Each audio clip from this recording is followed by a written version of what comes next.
manisa quantifié mais to le sabe ba soda la mais non on est gérer ah ba bon maintenant est ce que ça a quantifié mon très cher oui mais non on gérer la Kabila ah mais bon tu étais des sièges et la tini de soucis ça na ngote ende ko na ngai yango lobby sport Kagame o lobby yango la vérité cachée à Paul Ebimi afinga tina mukwege a minimiser ba soldats na biso ya FARDC mais au mona na politique Félix OK nango malembe ndeko munana ba ndeko nyonso wala na biso au mona esika mboka za ko en aucun jour totika comme un rapprochement entre Kabila na Kagame ndeko na ya makila ndenge toyoka baloba na biso le cabozo non exclusivité à Makila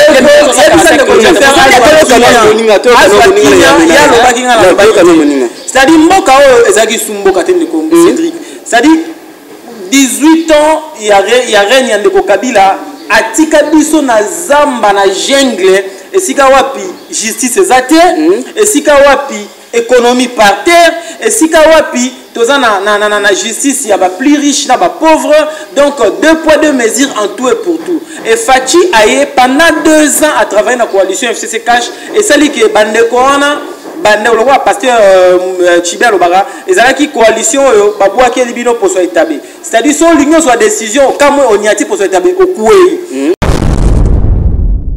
eloko zoe Kabila lingaki asala o bandeko belé na oyo sabango siko ezaki nini lokola boyaki ko signer charte ya union sacrée era ngaki Tanganyika bongaka tinda lettre ne ya démission président de la République du fait que na boy na ngako kota na union sacrée nga zoe Kabila na se retirer na tiki Tanganyika yo boy union sacrée molingo gérer Tanganyika ça n'a pas de sens bandeko musu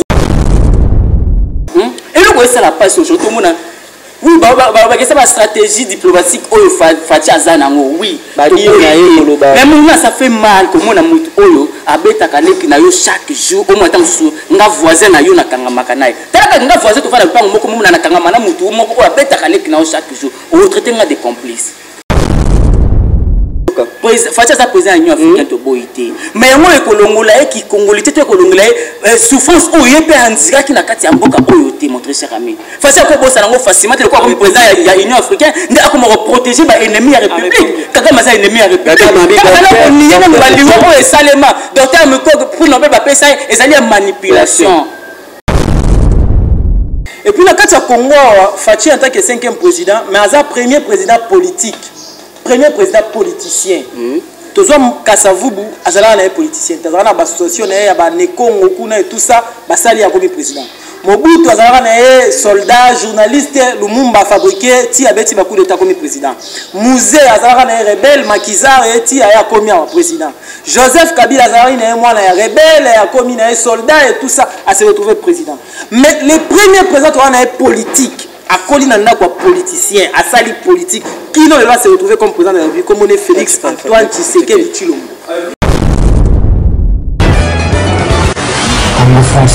Merci beaucoup na bandeko tout balanda biso na 3W Congo France. Merci na mon boss Monsieur Didi Pumba Hotel biso na Lyon na musika na kubo santé papa Israël Binda na pession bote na musika papa aza musala nzambe. Merci na bate belé ba sepela ka biso le tozana Dino Dio katomeka ko sala analyse ou ya politique tozana JFR Mikwete par rapport to robela masolo et belé ana kata 3W Congo France par rapport ya président na biso mona qui est par rapport na kata France to sola masolo ya mwana mboka wazaki ancien ministre nani Matata Pono to sola masolo beleza awa pour to robeta na bango JFR Mikwete analyste politique. Bonjour. Bonjour mon mboka mona Cédric bonjour na banyos bolanda biso à travers Congo France bonjour na les boss José Didi Pumba banyos balingaka bongo ndeko JFR Mikwete tozala pona ko lobela mboka pena ko défendre couleur ya mboka na biso. Jioka bonjour mwana mboka. Bonjour ndeko mona Cédric bonjour pena co-débatteur na JFR Mikwete pena bandeko nyonso ba abonné ya Congo France toye ni tous les ayo biano ya biso pour bana ko répondre par rapport à nyonso ko tout na biso kwa moto. C'était une première question na pour na yo analyste politique moko zo kendeni. Bon, jusque là mboka ndenge balobaki Fachi akutaki mboka na kati ya libulu ipazo mikakaka omoni po bimiselo ko na kati ya libulu ya potopoto yo moko pe fokita na kati fuma ko pe beba jusque là Fachi azano na kati ya libulu azoluka atanga ko bima abima na pouvoir en place plutôt abima na mboka na biso ensemble pourquoi na lobi bongo balobaki Fachi a hérité mboka na maboka bazaki contre la République de Balobaka. Fatia hérité mboka na maboka bazaki ba ennemi ya population. Oui, mais faut que Fatia zaki en coalition na batouana. Il faut que non pouvoir ya Fati entre guillemets ndenge to ka Balobaka et utaka na maboko ya batouana. Alors, ekozala pratiquement tant sous impossible et salema le ko na coup ya baguette magique non mbala moko pour mboka et matam sous par rapport à esprit ya question na yo. Mboka jusque zali ko kende malembe envoie ya kozala sauver na kati ndenge to yoka ka Balobaka non Fatia kuta kimboka na kati ya libulu. Pourquoi na lobi bongo de komuna Cédric? Tout ce qu'on a na coalition, oui coalition est sili. Au-delà de toute attente, Fatia sali oyo mutu moko ta s'attenda ki na yango. Discours à 5 minutes et yaki e bascula ki makambo nyonso. Avec ko gagner majorité o azaki nango posa pour que asosiko on a fait mobile na place. Toko ba bongo atiki ba la place tepo toyoka ki mamba seul tozaka na terrain toyoka que non il y avait eu des corruptions ba pometa ki ba député ba ti ba sala ki pour azwa majorité ndenge toyoka ki on est tozaka toujours na terrain toyoka ba msu ndenge le kaka. Alors il se fait que Fati a eu majorité o azaki na ngo posa yé moko siko comme ce que maître âgé mais façon comme ko azo ke na makambo o Balobaka muto azana bâton ya commandement aller la kate mais jusqu'à là on a l'impression dirait makambozo le la libatwa o le la nanu kaka bana bazo la mokonza mboka to ba o bazo travailler na bon ezala ngamba mokonza mboka ezala biso ba diriger ko les nanu kaka na par rapport ya nini o ebimi ya gouvernement ebimi to na gouvernement elikaki bon gouvernement ebimi mais jusque là total impact ya gouvernement sur terrain muna gouvernement avant bima tozaki na Lipton doté comme 100 francs gouvernement ebimi si le Lipton était comme à 100 francs. Jusque-là, on ne sent pas encore l'impact du gouvernement. Donc, on peut dire que le gouvernement va agir peut-être dans le secteur, dans le milieu, mais dans le milieu, jusque-là, tout senti un impact du gouvernement. Donc, je que non. C'est tout ce que la monnaie nous mikolo, oui. On va dire que ça va 3 mois. Tout ça, la banque nous nous sommes na cahier de charges. Tant que nous avons ngai na okoma journaliste il faut préparer agenda na que non tant on a il faut na lukana za tant moi 5 députés 5 ministres ça va honoraire mais on va coordonner interview facilement tant actualité tant besoin zali ya kosona bango et d'ailleurs ça que le faki est animé déjà esprit ya gouvernement ça malukonde ou soit ça malukonde ay ba que non tant on a kokoma na gouvernement tant on lunga zubo konzi boy tant gouvernement na ekobima oui après ça qui biso ba axe prioritaire nae alobaki sécurité alobaki santé alobaki social peuple alobaki oui mais qui ça mette to palper yangonde peuple osengane belete muna Cédric peuple osengane kaka mise en application ya ba promesse to ba agenda oyo bazaki na ba cahier de charges si on peut le dire ainsi donc j'attends ni côté mboka na de coloter tous envoie tous na piste déjà monte na piste je le dis au cas tous la ville tous sur la biso mais ba tebele ba kolanda biso na kata W Congo France mais yo moni ozotala mboka ndenge ezokende koto ya kolongola mwana mboka Zoé Kabila to kotana na place wana to kini mwambango pona yo analyse no sa kezakini pour kotaki na nyosa crété pour ndeko muna Cédric merci pour na maloba nazoloba mambo ya mwana mboka Zoé Kabila na Tanganyika oui mais ndenge ndeko na meka un peu pour chez moi que comprendre de Walobi alobi que non Lipto mati alobi que mboka ezana libulu ndeko Fati pa koti na libulu po abimisa mboka so lobi que ndeko Fati koti na libulu po abimisa mboka là je suis d'accord mais so lobi que non Lipto mati gouvernement bimito mona changement pour parler d'une nation, pour parler d'un état de Cédric Mounana Bandekolo sur la Congo France, il faut d'abord tous en délai superficie une partie là boire en ya terre de la bengibino nation. Né après boye ko zoa chef, né après boye ko installer des institutions ainsi de suite. Le lot boye ko zoa lipe comme à 5 francs, lipe Lipton est comme à 1 franc. Mais celui toi lui na mabele à Congo té, c'est-à-dire banguna ba ba boto libiso mabele to so ba Lipton na wapi. Il faut d'abord sur les plans sécuritaires 200 2 345 000 km² au Belge atiki la biso to bala ko sécuriser yango to protéger yango c'est alors que to resomba lipa to rolia so to rolia nyonso wana to bazo bunda nanu ko na ko luka intérêt mboke ngana lipa état de siège bo gagner territoire yebisande kwa lobaki yebisande kwa lobaki ngana vanda kinena parce que on peut ça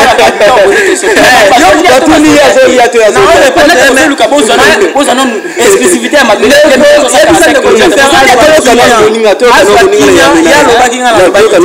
c'est-à-dire mboka oyo ezaki sumboka te ndeko Cédric c'est-à-dire 18 ans il y a règne ya ndeko Kabila atika biso na zamba na jungle esika wapi justice eza te esika wapi économie par terre esika wapi toza na justice ya ba plus riche na ba pauvre donc 2 poids 2 mesures en tout et pour tout et Fachi aye pendant 2 ans à travailler na coalition FCC Cash et sali ke bandeko wana bande lo wa pasteur Chibia Lobara ezalaki coalition oyo babwaki libino poso etabe c'est-à-dire son l'union soit décision comme oniati poso etabe okuei mais lelo lokola poso etabe elongwe ndeko ilungana bandeko na nyonso na gouvernement na yei tozu gouvernement ba warrior to pesa tango na tango ba ko sala musala makambo yokende na chité directement na question par rapport à likambo ya Zoé Kabila ndeko muna lelo yo na ebite soki ozala molongani na ndako ndeko na monya na molongani pour ozo molongani o vanda na c'est-à-dire boyokani na moi ba principe moko boye mama nga na lingaka boye pa lobi papa nga na lingaka boye boyokani bobali kotambola ensemble mokolo bokoyokana te ah mama toyokanaka tozala ensemble par rapport à ba principe boye lokolo esimbite yo zwa gauche nga na zwa droite nalingi na lobani ndeko Zoé Kabila telongo na FCC Cash tokomi lelo na union sacrée pour la nation ba gouverneur nyonso 25 ba adhérer na union sacrée bato ba ko gérer mboka baza ya union sacrée yo lobi te nga na tika na FCC mais il faut assumer les conséquences na yango kotika la FCC égale quitter le gouvernement quitter la province c'est-à-dire so ki gouverneur otiki et loko Zoé Kabila lingaki asala o bande ko belé na o yisa bango siko ezaki nini lokola boyaki ko signer charte ya union sacrée erenga ke Tanganyika bonga tinda lettre ne ya démission président de la République du fait que na boy na nga kokota na union sacrée nga Zoé Kabila na se retirer na tiki Tanganyika yo boy union sacrée molingo gérer Tanganyika ça n'a pas de sens bande comme sou ba bono ba longoli sans pour autant ba yokaye mawe ja na mbujima ba longoli kuna ba yokaki asali bit nini kuma ba longola mais c'est ça conséquence c'est ça que au boy kozala na union sacrée au ko gérer c'est comme ça mon frère c'est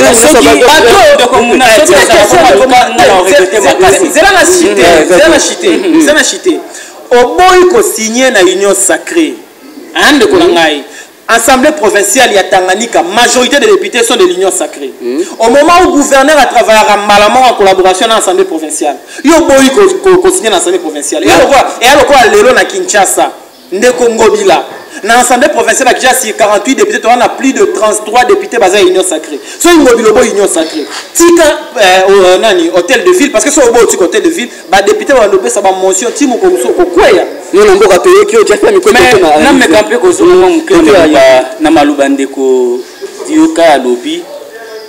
je me rappelle tant Félix Azoki Bokonza Loba qui était. Félix. Bokonzi Oyo président Félix. Bokonzi Oyo ngana zui ezali ya kan songolo pakalate. Ezali Bokonzi Oyo ya kan mususu contre kan mususu te. Nazi Bokonzi Oyo ezali esengo ya tout un peuple. Yebisangai. Alors nazali président ya Congo mobimana ba congolais nyonso. Le grand souci des Congolais c'est quoi? Mboka etambola. Yo kolinga olongola mutu ozali ko sala musala malamu lokola kaka za na kati ya république nanya musala malamu Zoé Kabila ondima olongola mutu oyo sala musala malamu lokola kaka na république ya sacré nanya musala Zoé Kabila non la totala bila ya ndeko Ngobila ya ndeko Zoé Kabila asali nini précisément asali nini to tengana awa liboso balobi asali lo oteyo liboso kala esika oyo yambi biso awa to mbakaka liboso awa to sana commune Bandalungwa n'est-ce pas que awa moi libulu monene bande vanda awa liboso kaka esika oyo yambi biso awa maye vanda wana to bima tito banana awa kaka lelo ya venir sayo awa solo oyo kimuta atika si lelo oyo ezali wana Et comme on a des causes Kabila, des causes Kabila, à salut quand on a province sans pour autant viser gouvernement central. C'est pas que nous défendre Zoé Kabila. Nous défendons les intérêts de la République. Tanganyika est à la Katia Congo. Tout comme on a pour le roi, on appelle la coco, on appelle la cabe à Kamwa. Je ne sais pas parler le français. Il y a une assemblée provinciale à l'Obina qui chinois qui arabe. Le député va comprendre le programme. Zoé Kabila. Il y a une assemblée provinciale dans le programme. Il y a un français. Ça va dire qu'on va comprendre.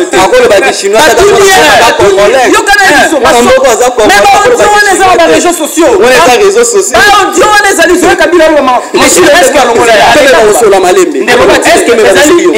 Ezali langage de mutu et contaka plus to musala ça fait pas tout sur le otuni mulolenge mboka ezali kokende facha kubabike facha ekitaki mboka musa na kati ya libulu siko tango simboka musa na kati ya libulu ozana posa mutu oyo ayebi koloba français malamu to ozana posa mutu oyo akobimisa akosunga obimisa mboka na kati ya libulu Kabila fait 18 ans ici il a connu des éminents professeurs mon très cher ami mais ba professeur on a ba servi ne ba français na bango milai ba la biso ba ce qui cas de macroéconomique ba la biso ba réunion trioïque ce qui ni batanga biso comme à quoi ça nous a servi tous ces français là. Pour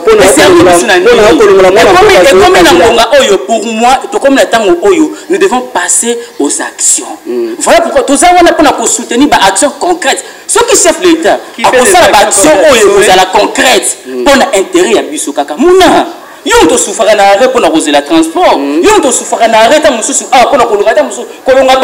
la victoire, 1500. Pourquoi? Parce que des gens ont persisté dans le Boka. Mais pour établir ordre.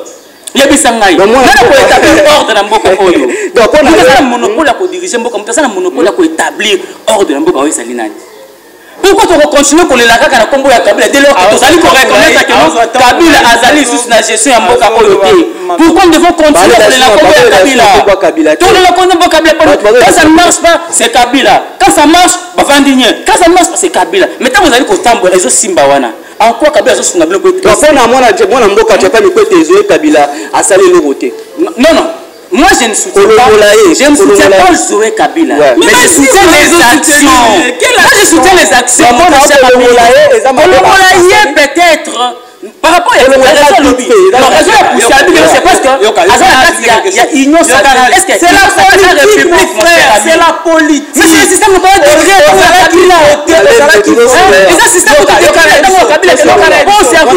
il faut la la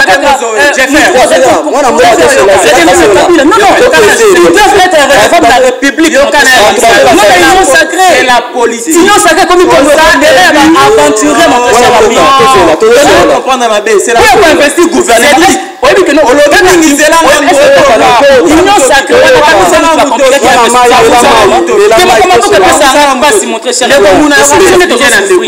Imaginez 5 ans à Fachi au RSI.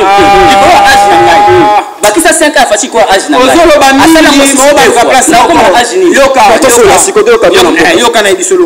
c'est la politique de Komuna. C'est-à-dire quoi? Ozalaki élu député dans la liste ya MNC. Olingi sous MNC. Eloni osala. Tu démissionnes Cyprien no akoti. Ata élu biso nyonso oloba, biso tovana na ngana kino na vana Kinshasa. Mais les députés provinciaux ya Tanganyika la population ya Tanganyika ba manipulation ndenge sala maka moyena quelque chose muna. Zala no kinya. Manipulation et sala maka moyena quelque chose. Ngende ko les j'étais là na image. Zoé Kabila azopesa atindi mbongo pour pas pesa maman wana ba papa pour ba libana. Non, Zoé Kabila n'a pas une vision. Zoé Kabila a même pas na idée ni na ko sala pour je suis à Tanganyika. Tika na ebiselo komoko. Alobaki lo moko alobaki ngo à la va vite na meka ko zwango. Alobaki non ba Zoé Kabila zo construit sans pour autant à ça la rapport na Kinshasa.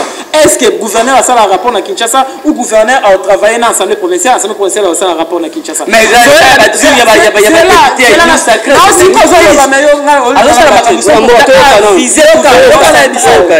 Zoé Kabila aza Oyazali, Azana famille à Kabila et tout ça. Zoé Kabila soki aosala musala si réellement bande ko sala musala ndenge de ko zo ya ko défendre à na plateau. Yo quand c'est député provincial Tanganyika baza bazo ko longola.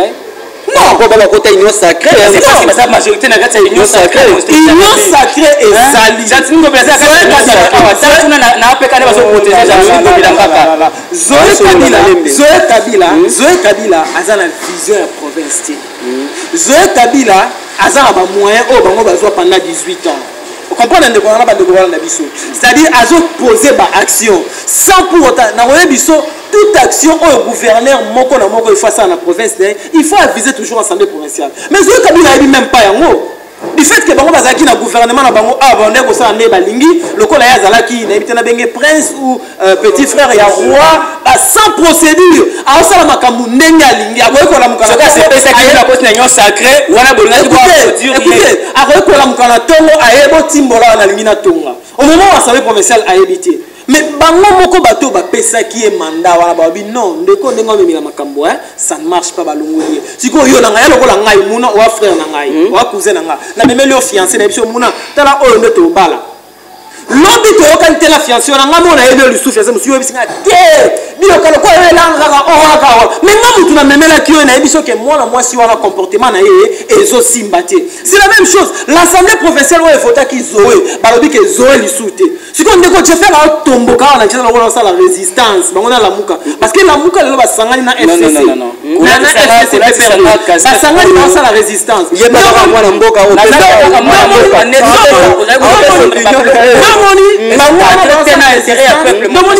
la résistance basa ko boya nyonso ataka ngi miso bayebi se que non place ba bongisi ye azo boya ata fungoli miso amoni que réellement ba bongisi place ba bongisi ezana nute merci beaucoup c'est là awa na kata toi pour Congo Franto zo sembola kaka par rapport mais nyonso balandaka ba analyse ya mboka na biso mamno sozoli kana mboka so mona mboka yuno moni président na biso azaki na kata France réaction ya par rapport ya interview na bon par rapport à interview na ye ba interview salemi sur le forum économique il y a Afrique wana na interview mususu ndeko Paul Kagame asala je ne sais pas par rapport à dire nanu ya mona mboka Paul Kagame bandeko te Paul Kagame aza mona mboka te par rapport ko bateke président tant il y a le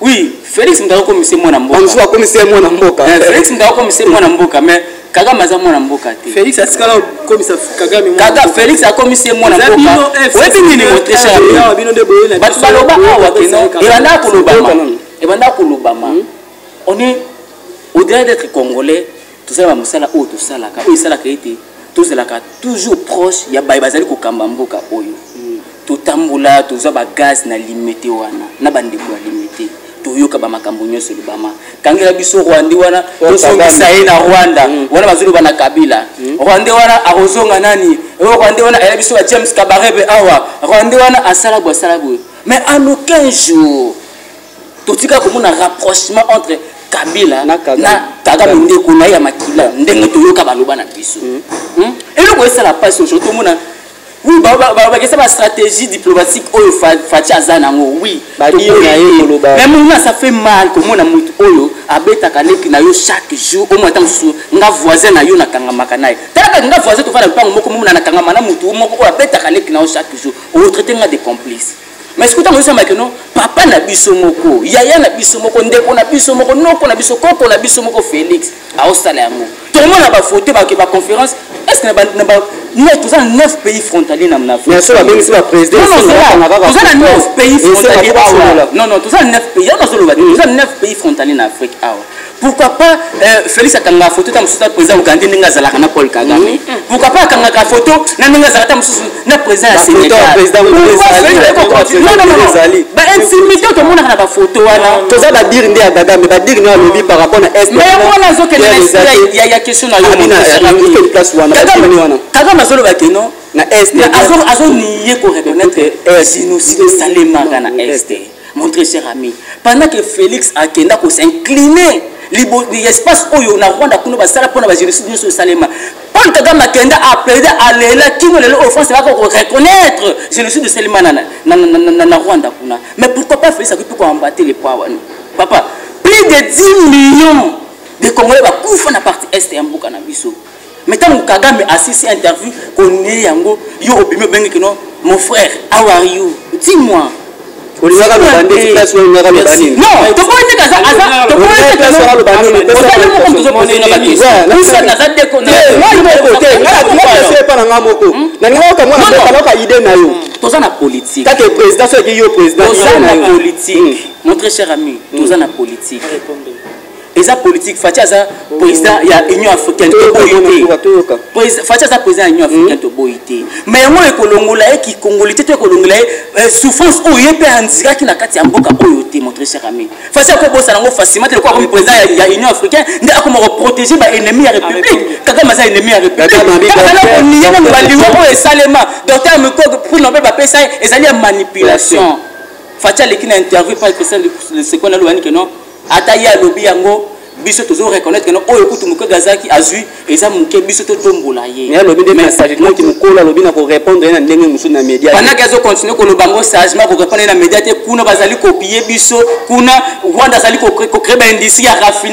raffinerie pendant que azata na ba matériaux premiers te oyo ko sa que non première asa ba construire ba usine raffinerie kuna montrer cher merci mon mboka to solo on ne dirait pas Kabila yango to retrouver c'est pas Fati na ko diriger mboka merci mon mboka Fati c'est notre son Fati c'est notre frère to soutenir bloc ya bon merci mon mboka to ki idée na yo dino dio ka to solo la biso réaction na pona Kagame na par parole ne ou alobi pour na réaction non merci beaucoup ndeko muna nazo comprendre que ndeko Jeffer azana o babenga na lopoto du populisme alo ramasser ba biloko bopona asepelisa ba ndeko na biso ya résistance mais ngina lo baboy Fachi aza numéro 1 Afrique et puis la kati ya Congo Fachi en tant que 5e président mais aza premier président politique premier président politicien tozo Kasavubu azala na politicien tazala na ba association na ya ba Nekongo kuna et tout ça basali ya comme président Mobutu azala na soldat journaliste Lumumba fabriqué ti abeti ba coup d'état comme président Musée azala na rebelle Makizar et ti aya comme président Joseph Kabila azala na mwana ya rebelle ya comme na soldat et tout ça a se retrouver président mais les premiers présidents na politique a koli na ndako politicien a sali politique qui non va se retrouver comme président de la République comme on est Félix Antoine Tshisekedi Tshilombo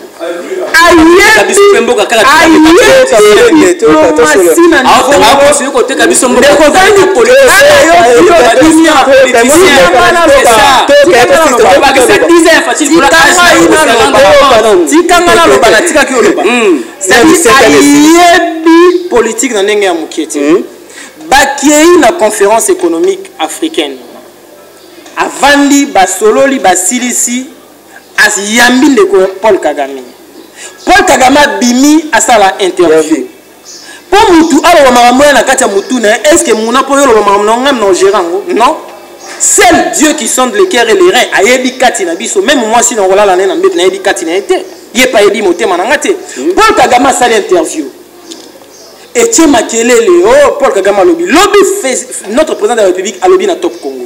Azala qui très clair.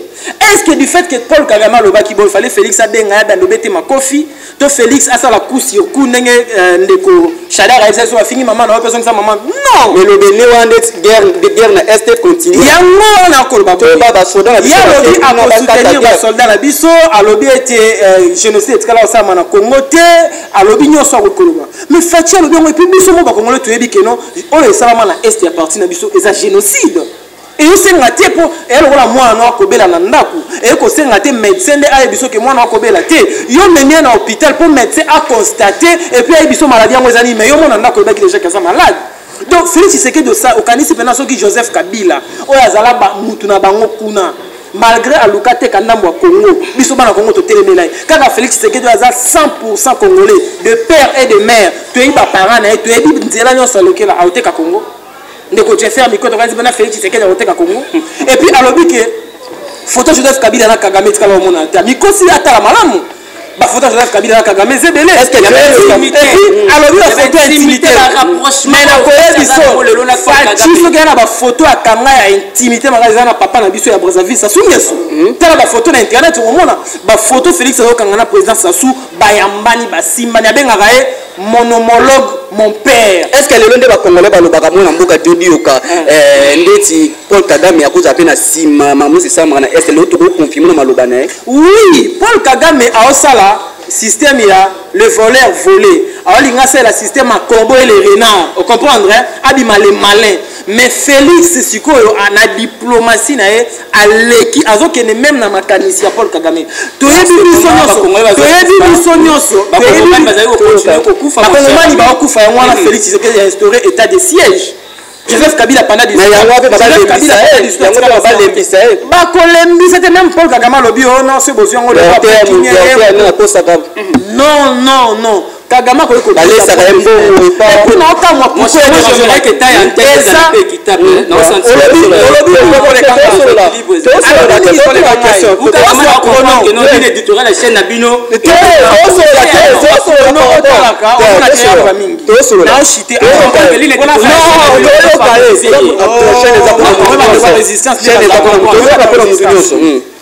Paul Kagame a se retrouvé derrière Congo. Comprendre? A rolingate Congo soit kimia parce que y a Rwanda pour nous un problème. Et puis, l'autorité congolaise aussi ba bien en commençant par le numéro 1 de nous tous, le président de la République. Ayebi amo. Mais à combien de Paul Kagame m'a confité?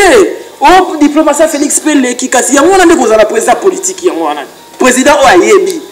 Mwana mboka 100% congolais azome ma Paul Kagame pendant que il y a mandat identifié mais tongolais qui s'appelle soda mais bino mo ko gérer awa ba mo batna est faut que mandat a quantifié mon très cher oui mais bino mo gérer la Kabila awa mais bo tcheke de siège té élection de soucis za na ngote ndeko na ngai yango lobby Paul Kagame o a lobby yango la vérité cachée à Paul Ebimi a finga tina mukwege a minimiser ba soldats na biso ya FARDC mais au mona na politique ça ok nango malembe ndeko munana bandeko nyonso wala na biso omona esika mboka eza kote mais par rapport à makambu ndeko di okalobi na soulever moi deux points etikenga alobi na ba no vite felo moi alobi kino bino go dirija na Kabila bino te fata bango ndeti na ebisa na rappeler ta habité Fachi azalaka député na mandat ya Kabila. Il n'a pas siégé mais avec cause ba émolument na état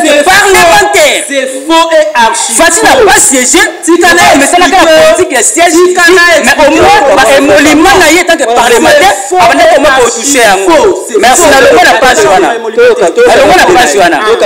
Fachi avec ko siégé mais avec cause ba émolument na état parlementaire. Na le page wana. Après cet exemple moi bi yo papa na ndako. Omoni ke moi nazali ko bela. Azali ko manifester ba symptômes moko ya malade o memi pas ya monganga bi que non te voilà moi nazo bela te non te to la butu moi na sali bo sali ba monganga azo bela te o memi pas ya monganga mususu abete moi azo bela te mon cher est-ce que vous avez na confiance à komima moi pas ya monganga mibali ya misato non mais pas nganga vous avez confiance te ndenge moko na makambo se me pas ya Paul Kagame Paul Kagame azali ko continuer ba sortie médiatique na nyonso c'est du clash azamu ta kotake mbala moko Paul Kagame ba sortie médiatique na nyonso c'est du clash mon cher mutu ya bongo fachi azali ko continuer ko pesa sous plus de crédibilité ko sala habité donc vous allez fallait fachi de ngana réunion les qui a fachi qui avait organisé ça c'est le président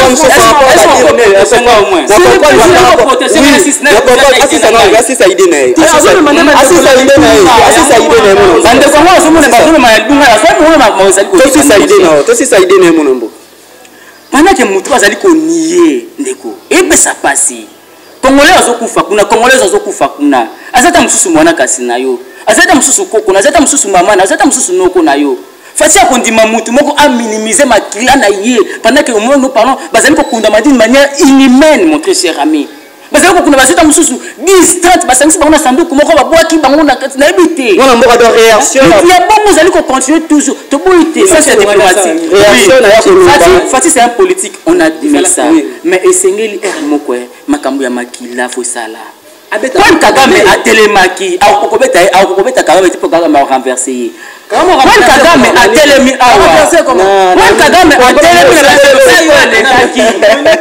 Paul Kagame a télémi a réclamé na institution nyonso ya internationaux mon très cher ami ba reconnaître ba génocide o esalema na mboka na ye le Paul Kagame payé pour ça Les Oyo, Rwandais, Bakoufa, la gestion de l'État, ils sont récompensés. Les Oyo, la communauté internationale, Bakouka, ce qu'on a imposé Paul Kagame. Pourquoi? Parce que Yépé à son tour à s'imposer qui, on a Bamakila, Bandekona et Koufaki. Félix a aussi une partie socialiste.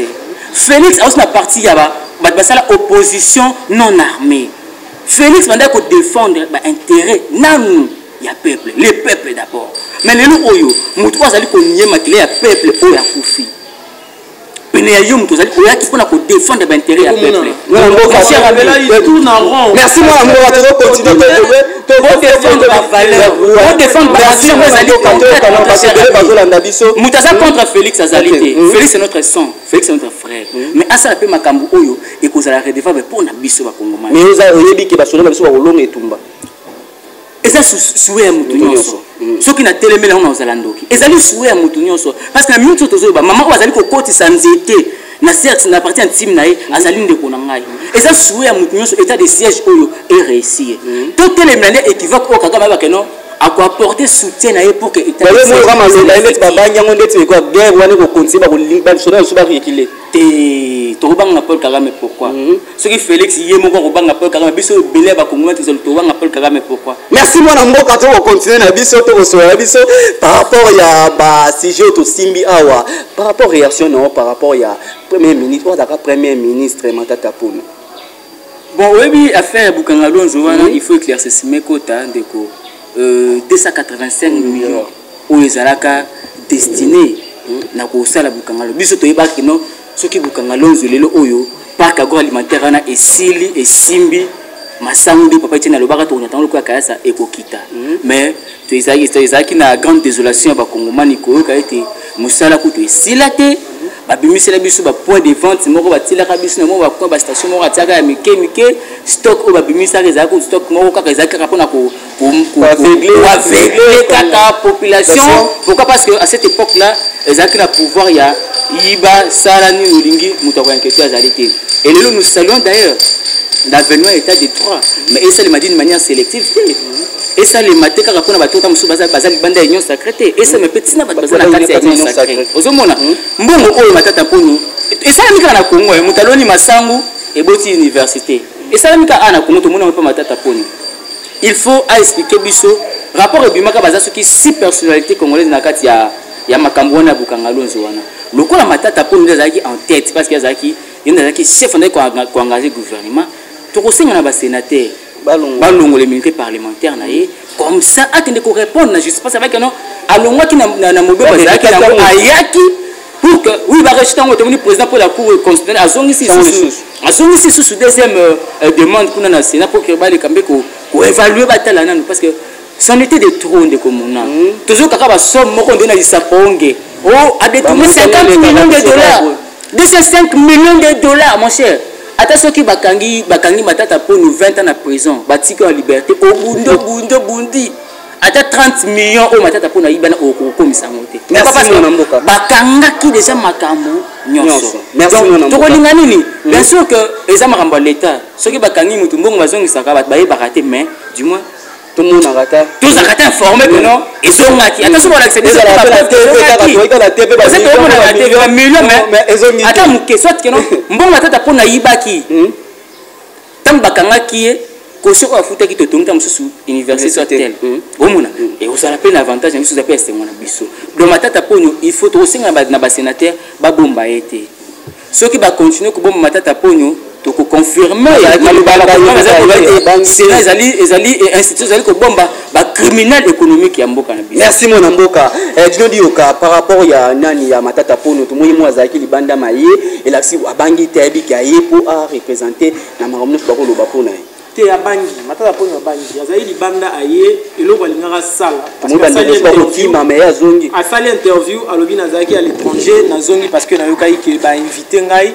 Mais bah invité oye ni no linga ko sala okei ko se présenter mais yo oye otiki les sous invitation le ko na Sénat du fait que za sénateur ba traiter ba lever immunité na yo e bo oye ba na okende non akende mo ebi na dossier à 100 jours ndeko Nicolas Kazadi à l'époque azalaki conseiller na présidence en matière d'économie et finance quelque chose comme ça tant batangaki kombone ki kombone bandi ko tangama yemoko sans que ba invité akendaki pas pêcheur à se présenter non monsieur Nicolas Kazadi c'est bien moi na que kombone ngetangamia ah pêcheur dit ça va on peut comme renseignant à attendre et à poser des questions à répondre depuis à zongi nous toi ça rendre bon matata outil à l'étranger na Ghana oye OK on va na siéger na Sénat et puis na Sénat kuna baninga no bakomi ko protéger to ko ya ko pe sa raison na IGF oyo wapi inspecteur général alobaki que nazomona neti na kati ya Sénat eza chambre ya ba criminel économique donc ce ba criminel économique te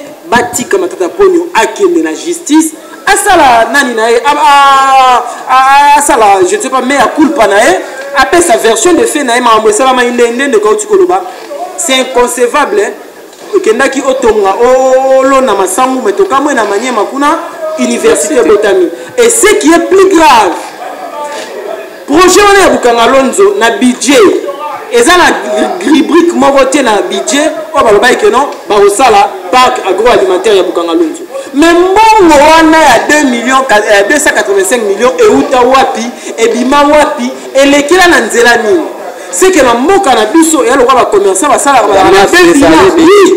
bilan ya solo ba kotisi bénéfice ndenge za réel ba bombi ba bimisi faux bilan o ba ko futela ba mbongo na ba DGI na ba DGRAC c'est que pe na mboka na biso ba budget za rami balé budget tozomona ba publiaka et puis ça na mbongo musuna mupandi ba bombaka comment expliquer loko zaka na budget mais basala yango tolia masango so une ou deux fois et puis lelo etikala nango bongo ebeba ba engrais ebeba ba njemba misu bateka misu ebunga en tout cas matata ponyo azo courage ya kimobali avec ou sans immunité balongola ngoto balongola ngote moi que se présenter la justice après sa version de merci moi na mboka to comme na biso na suka moi na mboka Jaffa Mekwete analyste au salaka analyste politique au notre lobby awa par rapport ya okolo bani par rapport ya bokechu ba parole na mabe ko ba taka pour na moi na mboka président webi ngai bokechu ne barate nous quoi betaeka meka musique simbilité aye ba facho au moins to yebi ba lit ba komba na bango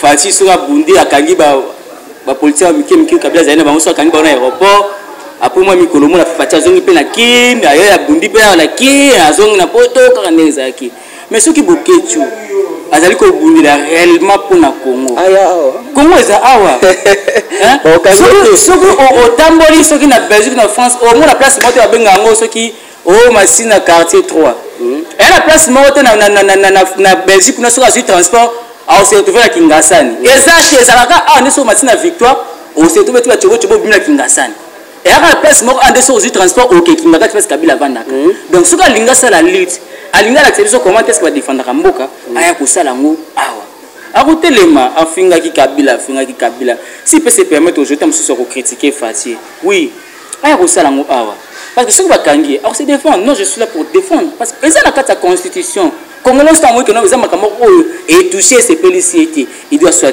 c'est sûr il doit soit pour appliquer la manière de Seigneur oh ça garantit la carte de constitution nous ce que on a peut-être dans musu na ba marche ba sala ba aka tumbita musu Champs-Élysées toi ka ko ici ce que tout refaire ta ba okanga aza ni régime na carte ya constitution aza ni protéger la carte de constitution ta que citoyen ta musu beso kinani la samba na la sambela et le gouvernement se dit na ba avocat pour que sambela non baya kubunda awa afinga so like afinga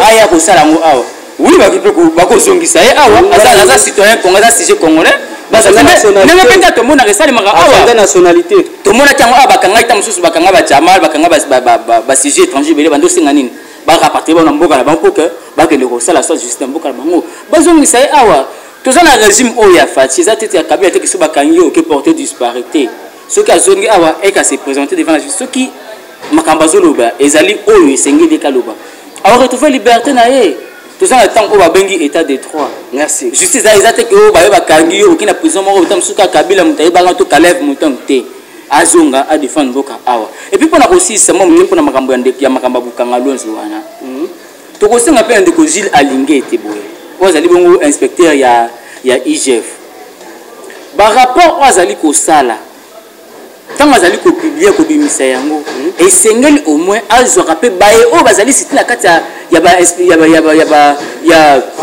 rapport de enquête na yo ayo ka la version de fait na bango ya mbote akende ta mususu ko tika rapport na ye na justice toki batangi de Vital Kamerhe na kati ya makambo ya Bukangalonzo en nous en croire balobi que non ba tracteur mususu il semblerait eza na ferme ya Vital Kamerhe nde toyoka to éviter sur ba tracteur mususu ya Bukangalonzo c'est que na ferme ya Bukangalonzo ya ferme ya Vital Kamerhe est-ce que asombe yango to ezaki po ye place alaki na été ba la ba actionnaire na Bukangalonzo to ndeni na pole to yeba na pole et c'est to yeba on est ni pour Vital Kamerhe ni contre Vital Kamerhe mais c'est to yeba ceux qui réellement ba tracteur à Bukangalonzo se retrouver na ferme ya Vital Kamerhe il faut to yeba et se retrouver kuna parce que en ce temps Vital Kamerhe on a quatre opposition mais ndenge nini ba tracteur à Bukangalonzo se retrouver na kati ya ferme ya Vital Kamerhe tu ko la point net singa pena to yeba il faut to singa ndiko IGF lingete va approfondir ba enquête surtout ba bloc bongo. Merci mon amboka tu as fait mikoto comme na biso na suka papa Israël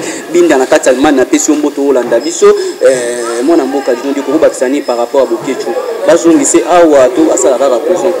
Bokechu c'est un aventurier azan de moko ameki la musique il a échoué lamentablement Sweden Simbité il s'est retrouvé na Belgique a commune kuna ameki pe robeta kayu simbi pété et ayo zwana musala ya mafinga.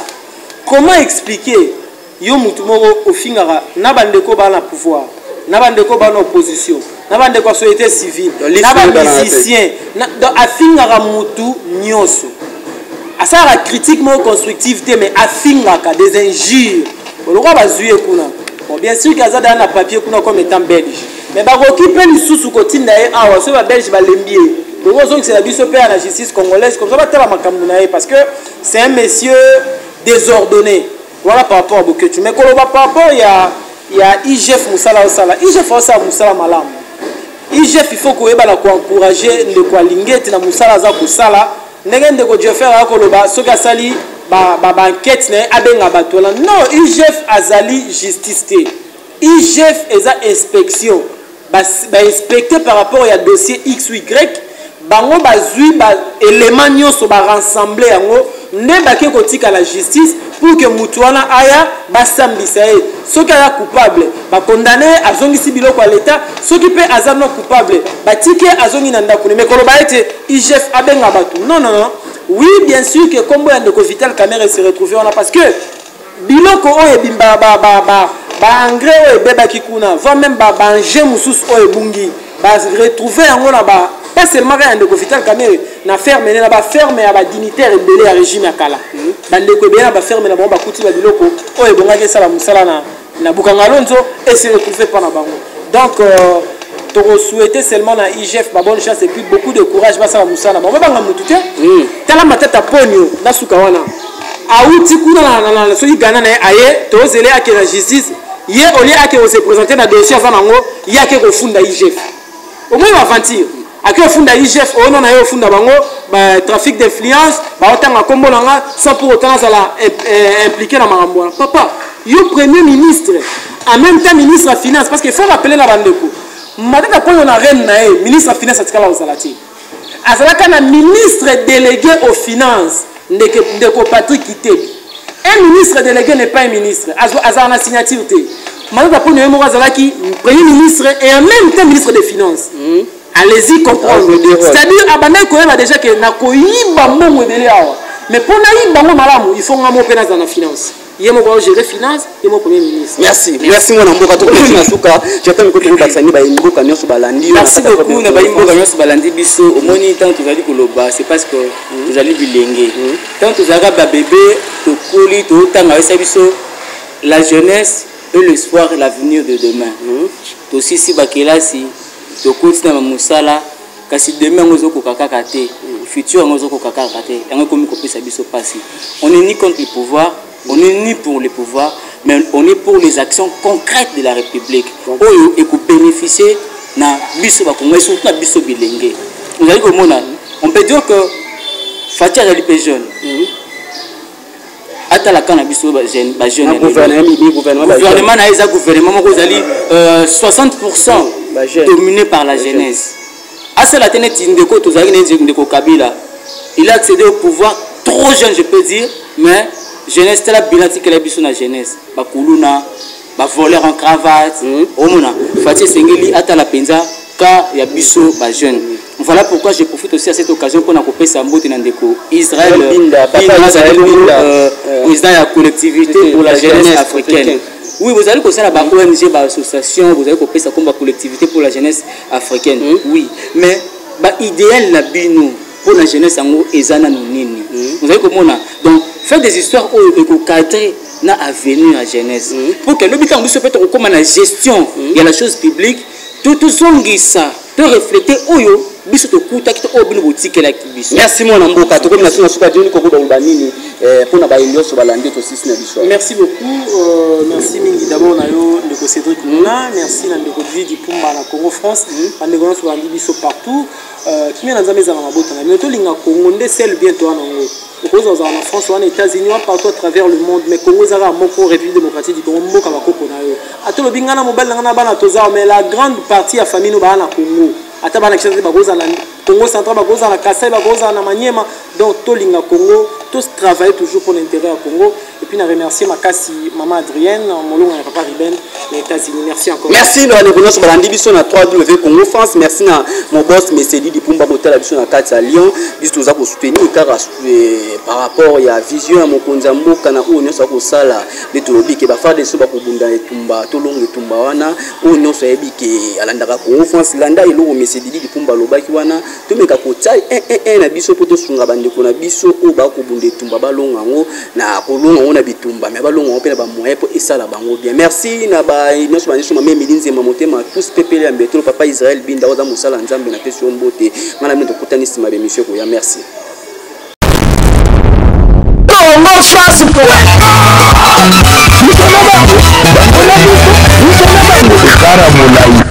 Pense encore si le masola d'argent, masola kitoko.